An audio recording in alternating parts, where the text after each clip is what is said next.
आज हम देखने वाले हैं कि आईपीओ के अंदर हमें कैसे इन्वेस्ट करना है।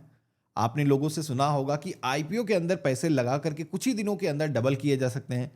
तो क्या ये सच है? इसके अंदर कुछ रिस्क भी जुड़े होते हैं और कैसे इन्वेस्ट करना है, आज के इस वीडियो के अंदर कंप्लीट इंफॉर्मेशन देने वाला हूं। तो आईपीओ के अंदर इन्वेस्ट करने के लिए सबसे पहले तो आपके पास में एक डीमेट अकाउंट होना चाहिए। जैसे कि मैं एंजल वन एप्लीकेशन को यूज कर रहा हूं, आप कोई भी एप्लीकेशन के जरिए आईपीओ के अंदर इन्वेस्ट कर सकते हो। आपको पूरा प्रोसेस समझना है। तो यहाँ पर जैसे कि हमें आईपीओ के अंदर निवेश करना है, तो हम स्टॉक के सेक्शन में हैं। यहीं पर हमें एक ऑप्शन मिल जाएगा आईपीओ का। अब जैसे आप देखोगे कि हमने आईपीओ के टैब पे क्लिक किया है, तो हमारे सामने जितने भी अभी आईपीओ ऑनगोइंग है, जिनके अंदर बिडिंग चालू है, तो यहाँ पर पूरी एक लिस्ट मिल जाती है, जहाँ पर आप देख सकते हो जितने भी अभी आईपीओ चल रहे हैं। नीचे की तरफ अगर आप आओगे, अपकमिंग आईपीओ कौन से जो आगे आने वाले हैं, उनकी भी इंफॉर्मेशन यहाँ पर आपको मिल जाती है। तो आपको जिस भी आईपीओ के अंदर निवेश करना है, उसके टैब पे क्लिक करना। मैं एग्जांपल के लिए यहाँ पर एचडीबी फाइनेंशियल सर्विसेज लिमिटेड वाला जो ऑप्शन है, यहाँ पर इस पे टैप करता हूँ। पूरी इंफॉर्मेशन आ जाएगी, जैसे कि रिटेल इन्वेस्टर कितने लॉट के अंदर यहाँ पर शेयर्स को बाय कर सकते हैं।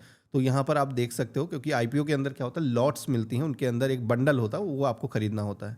एचएनआई कितने बाय कर सकते हैं, एम्प्लॉय कितने बाय कर सकते हैं, शेयर होल्डर अगर है तो वो कितने बाय कर सकते हैं। आज यानी कि क्लोजिंग डेट है, तो मोस्टली लोग आज ही यहाँ पर ऑर्डर सबसे ज़्यादा प्लेस कर रहे हैं। तो आप देखोगे कि सुबह से अभी करीब 2-3 घंटे हुए हैं। जैसे कि आप देखोगे कि करंट में अभी रिटेल इन्वेस्टर ने 85% मतलब 0.85% यहाँ पर ऑर्डर प्लेस किया है। हर आईपीओ के अंदर डायरेक्ट पूरा पब्लिक को अलॉटमेंट नहीं किया जाता है।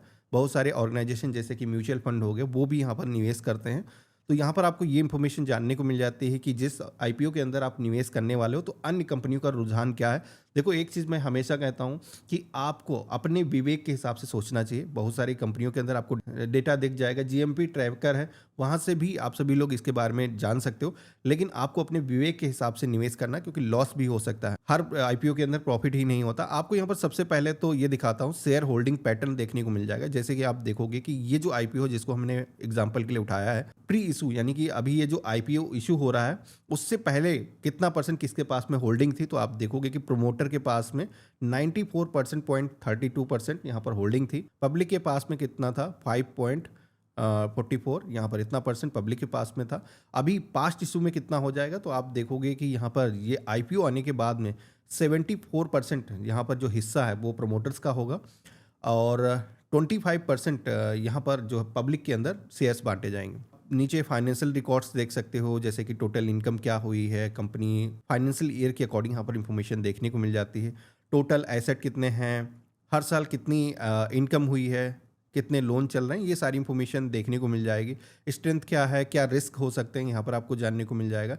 यहाँ पर कोई भी आईपीओ जब कंपनी फाइल करती है, तो यहाँ पर एक आरएचपी डॉक्यूमेंट जारी किया जाता है, जिसमें आपको इस आईपीओ से रिलेटेड सारी इंफॉर्मेशन मिल जाती है। जैसे कि मैं आपको दिखाऊं, रेड हायरिंग डॉक्यूमेंट जो है, आप देखोगे कि इसके अंदर कंपनी के बारे में सारी इंफॉर्मेशन मिल जाती है। कौन कौन से स्टेक होल्डर हैं, उनकी कंप्लीट इंफॉर्मेशन यहाँ पर आपको जानने को मिल जाती है। यहाँ पर आपको प्रॉफिट लॉस भी देखने को मिल जाता है। जैसे कि आप देखोगे 2023-24 के अंदर, 2025 के अंदर कंपनी ने कैसा परफॉर्म किया है, ये सारी चीज़ें गवर्नमेंट को जो सबमिट करती है कंपनी, उसकी जो इन्फॉर्मेशन है यहाँ पर आपको देखने को मिल जाती है। अब अगर आपको आईपीओ के अंदर निवेश करना है, तो इसके लिए जैसे कि हम रिटेल इन्वेस्टर हैं, इस पर क्लिक करेंगे। यहाँ पर जैसे कि देखोगे कि प्राइस रेंज क्या रहेगी, तो 700 से लेकर के 740 रुपीज़ के बीच में रेंज है, और हम इस बीच में बिडिंग लगा सकते हैं।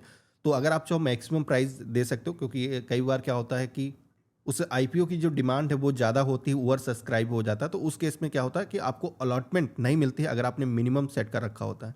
अब यहाँ पर जैसे कि मैंने आपको बताया था कि 20 शेयर की लॉट आपको मिलेगी। जैसे कि लॉट के सेक्शन में आप देखोगे कि 14,000 रुपये एक लॉट खरीदने के लिए आपके पास में पैसा होना चाहिए, और मैक्सिमम 13 लॉट मिल सकती हैं, यानी कि 1,92,000 रुपये तक आप निवेश कर सकते हो, जो कि कंपनी टू कंपनी वेरी करता है। मैं एग्जांपल के लिए दिखा रहा हूँ। अब यहाँ पर जैसे कि आप देखोगे कि रिटेल इन्वेस्टर को 13 लॉट मिल सकती हैं। अगर मैं 15 यहाँ पर फिल करता हूँ, तो हम इसके लिए एलिजिबल नहीं होंगे। हम मैक्सिमम 13 लॉट ही खरीद सकते हैं। तो जैसे कि मैं एग्जांपल के लिए एक ही लॉट लेना चाहता हूँ। यहाँ पर मैक्सिमम जो बिडिंग प्राइस है, जैसे कि 740 रुपये मैक्सिमम था, वो पहले से फिल है। अगर हम चाहें तो इसको अपने हिसाब से, जैसे कि यहाँ पर बताया गया प्राइस रेंज 700 रुपीज़ की भी बिट लगा सकते हैं। तो अगर इस प्राइस पर कोई भी खरीदने के लिए नहीं होगा, तो हमें जो है स्टॉक के जो अलॉटमेंट है वो मिल सकते हैं। लेकिन बस यही मैंने जैसे कि आपको बताया कि अगर ओवर सब्सक्राइब हो जाता है, या फिर बहुत सारी डिमांड है उस आईपीओ की, तो फिर क्या होगा कि आपको अलॉटमेंट नहीं मिलेगा। तो इसलिए मैक्सिमम प्राइस पर ही आपको सेट करना है। अब हमने यहाँ पर सेट कर दिया है। इसके हिसाब से 14,800 रुपये यहाँ पर हमारे पास होने चाहिए, और आईपीओ के केस में आपको यहाँ पर पैसे को ऐड करने की ज़रूरत नहीं होती है, आपके बैंक के अंदर ही ये जो अमाउंट है वो ब्लॉक हो जाएगा। तो मैं दिखाता हूँ, जैसे कि यहाँ पर मैं अप्लाई के ऑप्शन पे क्लिक करता हूँ। यहाँ पर जैसे कि मैंने अप्लाई किया तो आप देखोगे कि अप्लाइड फॉर आईपीओ यहाँ पर कुछ इस तरीके का मैसेज आ चुका है।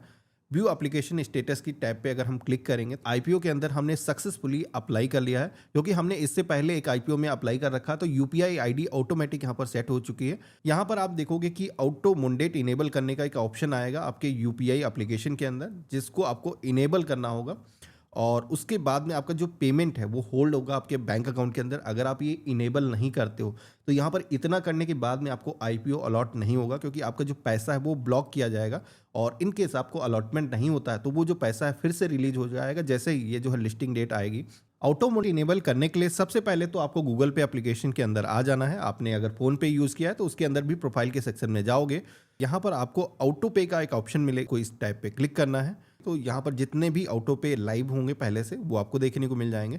आपको पेंडिंग की टैब पे क्लिक करना है, क्योंकि जस्ट अभी रिक्वेस्ट आई है उसको हमको अप्रूव करना है, तो यहाँ पर पेंडिंग वाले ऑप्शन पे क्लिक करेंगे। अब यहाँ पर एक चीज़ बता देता हूँ कि कई बार क्या होता है कि आपकी जो ऑटो मुंडेट यहाँ पर रिक्वेस्ट है आ जाती है, लेकिन यहाँ पर एप्लीकेशन के अंदर रिफ्लेक्ट नहीं होती। तो ऐसे में इसको डाउन करना है, इस तरीके से रिफ्रेश करने का ऑप्शन आएगा और इसको रिफ्रेश करना है तो आप देखोगे कि यहाँ पर ये जो रिक्वेस्ट है वो आ जाती है। अब हमें इसको इनेबल करना है, 14,800 रुपये का जो अमाउंट है वो ब्लॉक होगा। हम इस ऑप्शन पे क्लिक करेंगे। यहाँ पर आप देखोगे कि 4 घंटे 40 मिनट का ही टाइम है, क्योंकि बिडिंग इसके बाद में क्लोज हो जाएगी। इसको पेमेंट हमें अभी करना होगा, तो अथराइज के ऑप्शन पे हम क्लिक करेंगे और इसके बाद में बैंक अकाउंट सेलेक्ट करने का ऑप्शन आएगा। तो जिस भी अकाउंट से पेमेंट करना है आपको यहाँ पर सिलेक्शन करना है, यूपीआई पिन आपको इंटर करना है और इस तरीके से हम पिन को इंटर करेंगे। तो इस तरीके से आप देखोगे कि ऑटो मुंडेट हमने यहाँ पर सक्सेसफुली इनेबल कर दिया है। अब हमें बैक आना है दोबारा से। अगर हम जाएंगे ऑटो मुंडेट के सेक्शन में, ये जो अमाउंट है अगर आपके बैंक अकाउंट में होगा तो ये जो पैसा अभी आप यूज नहीं कर पाओगे। तो यहाँ पर आप देखोगे कि ऑटो मुंडेट हमने इनेबल कर दिया है, लेकिन यहाँ पर अभी रिफ्लेक्ट नहीं हो रहा है, क्योंकि ऑटो मुंडेट यहाँ पर अपडेट होने में थोड़ा सा वक्त लगता है। इसके बाद में दोबारा से आप चेक करोगे तो यहाँ पर आपका जो ऑटो मुंडेट है अगर आपने इनेबल कर दिया तो ये सक्सेस हो जाएगा। इसके बाद में आपका आईपीओ के अंदर अप्लाई करने का जो प्रोसेस है वो कंप्लीट हो जाता है। अब यहाँ पर सीधे अलॉटमेंट वाली डेट जैसे कि बताई गई 30 जून 2025 है, तो यहाँ पर इस डेट को अलॉटमेंट किया जाएगा।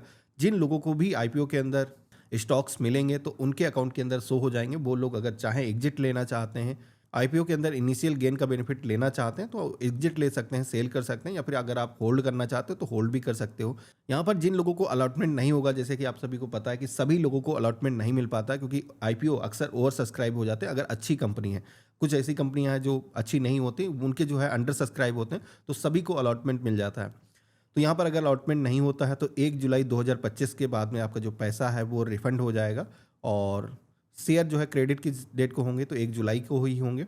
आईपीओ लिस्टिंग डेट क्या होगी तो 2 जुलाई को मार्केट के अंदर स्टॉक्स आ जाएंगे, तो आप सेल कर पाओगे। करीब 2 घंटे के बाद में मैंने दोबारा से चेक किया तो आप देखोगे कि हमारा जो पेमेंट स्टेटस है पहले पेंडिंग दिख रहा था, अभी वो अपडेट हो चुका है। अब बारी आती है अलॉटमेंट की, तो अलॉटमेंट डेट जैसे कि 30 जून रखी गई है। अब आगे की जो क्लिप हमने 30 जून को शूट किया है, आप देखोगे कि शेयर हमें अलॉट हो चुके हैं। यहाँ पर शेयर अलॉट होने के बाद में जैसे कि बताया गया कि आपके डीमेट अकाउंट के अंदर 1 जुलाई को अपडेट होंगे। तो यहाँ पर 1 जुलाई को अगर आप आओगे तो आप अपने डीमेट के पोर्टफोलियो के अंदर देखोगे तो शेयर आपको मेरे तरीके से ही दिख जाएंगे। अब अगर आपको होल्ड करना तो रख सकते हो, या फिर अगर आपको इनको एग्जिट करना है, सेल करना है, कैपिटल गेन करना, तो आप इनको सेल भी कर सकते हो। अब यहाँ पर रिस्क भी जुड़े होते हैं तो ये भी आपको कंसीडर करना है। ऐसा नहीं कि हमेशा प्रॉफिट ही होता है। अगर कंपनी ढंग की अगर आप सेलेक्ट नहीं करी तो लिस्टिंग के टाइम पर आपको लिस्टिंग लॉस भी हो सकता है। तो कैसा लगा आज का वीडियो मुझे कमेंट बॉक्स में लिख करके जरूर बताना। चैनल पे नए हो तो सब्सक्राइब करना। हम मिलते हैं ऐसे ही एक नए वीडियो में, तब तक के लिए गुड बाय, जय हिंद।